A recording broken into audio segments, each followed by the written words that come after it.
12 နှစ်အရွယ် Dre ဘာကနဲ့သူလက်မှုဆိုးမမိခင်ရှယ်ရီတို့ဟာမိခင်ဖြစ်သူကားဆက်ယုံမှာအလုပ်ပြောင်းရလာကြောင်းအမေရိကန်နိုင်ငံဒီထရိုက်မြို့ကနေတရုတ်နိုင်ငံပေကျင်းမြို့ကိုပြောင်းရွှေ့လာခဲ့ကြပါတယ်။ Dre ဟာတရောထိုးတဲ့မိန်းကလေးငယ်မင်းကြီးနဲ့ဆုံတွေ့ပြီးသူမအပေါ်ချက်ချင်းဆိုသလိုစိတ်ဝင်စားသွားခဲ့ပါတယ်။ဒါပေမဲ့မင်းကြီးတို့မိသားစုနဲ့ယင်းနှီးလက်ကွန်ဖူးပါရမီရှင်ချန်က Dre ကိုအမြဲတမ်းရန်စားနှိပ်စက်ပြီးသူတို့နှစ်ဦးကိုခွေးဖြတ်ဖို့ကြိုးစားခဲ့ပါတယ်။ဒီနေ့မှာတော့ Dre ကချန်နဲ့သူ့လူစုပေါ်ကိုနောက်ကြီးနေတဲ့ရေဖုံးနဲ့လောင်းချလိုက်ရကနေဒေါသထွက်နေတဲ့အုပ်စုရဲ့ဝိုင်းဝန်းရိုက်နှက်ခြင်းကိုခံရပါတယ်။အဲ့ဒီအချိန်မှာအဆောင်မှု Mr. Han ကဝင်ရောက်ကူညီပေးခဲ့ပြီးသူဟာကွန်ဖူးပညာရှင်တစ်ယောက်စီမံသိလိုက်ရပါတယ်။ Mr. Han က Dre ရဲ့တရားတွေကိုမီးဖြစ်လားကုထုံးနဲ့ကုသပေးခဲ့ပါတယ်။ချန်တို့အုပ်စုဟာငွေရပါလူဆိုးတွေမဟုတ်ဘဲသူတို့ရဲ့ဆရာ Master Lee ရဲ့တနာညာတာမှုမရှိတဲ့တွင်တင်မှုကြောင့်အခုလိုဖြစ်နေရလို့ Mr. Han ကရှင်းပြခဲ့ပါတယ်။ Dre က Mr. Han ကိုကွန်ဖူးသင်ပေးဖို့တောင်းဆိုခဲ့ပါတယ်။ Mr. Han က Dre နဲ့အတူ Master Lee ရဲ့ Fighting Dragons တင်တန်းကျောင်းကိုသွားပြီးငိမ့်ချမ်းရေးဆွေးနွေးကိုကြိုးစားခဲ့ပေမဲ့ Master Lee ကညှင်းပယ်ပြီး Dre ကိုချန်နဲ့ရှင်းချိုင်းဖို့စိန်ခေါ်ခဲ့ပါတယ်။ Mr. Han ကတော့ Dre အနေနဲ့လာမယ့်ကွန်ဖူးပြိုင်ပွဲမှာ Lee ရဲ့တကယ်အားလုံးနဲ့ရှင်းပြိုင်မယ်လို့ကန့်လန့်ခဲ့ပြီးပြိုင်ပွဲမတိုင်ခင်အထိ Dre ကိုအနှောက်အယှက်မပေးဘဲလေ့ကျင့်ခွင့်ပေးဖို့တောင်းဆိုခဲ့ပါတယ်။ Lee ကလက်ခံခဲ့ပေမဲ့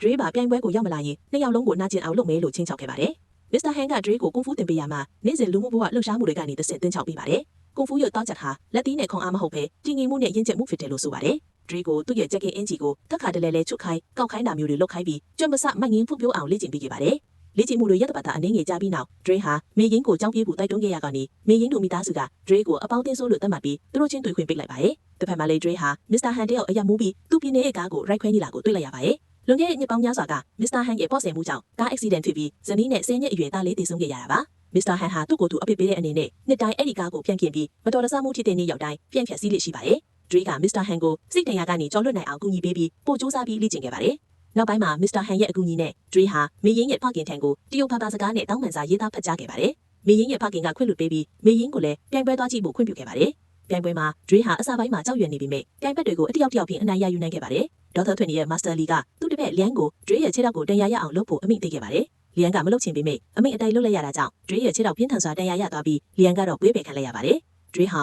ဘိုလိုပွဲမှာချန်နဲ့တွေးဖို့ရှိနေပါတယ်။ Dre က Mr. Han ကိုမိဖလားကုထုံနဲ့သူ့ခြေထောက်ကိုကုပေးဖို့တောင်းဆိုခဲ့ပါတယ်။ဒါဟာဒဏ်ရာထက်ကြောက်စိတ်ကိုကြော်လွတ်နိုင်ခြင်းနဲ့ Dre ရဲ့စိတ်ဓာတ်ကိုမြင်သွားခဲ့တဲ့အတွက် Mr. Han ကကုသပေးခဲ့ပါတယ်။ဘိုလိုပွဲမှာ Master Lee ရဲ့အမိန့်အတိုင်းချန်က Dre ရဲ့ဒဏ်ရာရလေတဲ့ခြေထောက်ကိုပဲပြစ်မှတ်ထားပြီးတိုက်ခိုက်ခဲ့ပါတယ်။ဒါပေမဲ့ Dre ဟာကျောင်းတော်မှာမြင်ခဲ့ရတဲ့မြေခွဲဟန် stance ကိုအသုံးပြုပြီးချန်ကိုခေါင်းဖက်ကန်ချက်နဲ့အနိုင်ယူလိုက်ပါတယ်။နောက်ဆုံးမှာတော့ချန်နဲ့သူ့တငယ်ချင်းတွေဟာ Dre ကိုလေးစားသွားကြပါတယ်။ချန်ကိုယ်တိုင် Dre ကိုစုဖလားပေးအပ်ပြီး Fighting Dragons ကျောင်းသားအားလုံးဟာ Mr. Han ကိုသူတို့ရဲ့ဆရာသစ်ဖြစ်အသိမှတ်ပေးပြီးအယုဒ္ဓေပေးခဲ့ကြပါတယ်။ Master Lee ကတော့အရှုံးကြီးရှုံးနေထားပါတယ်။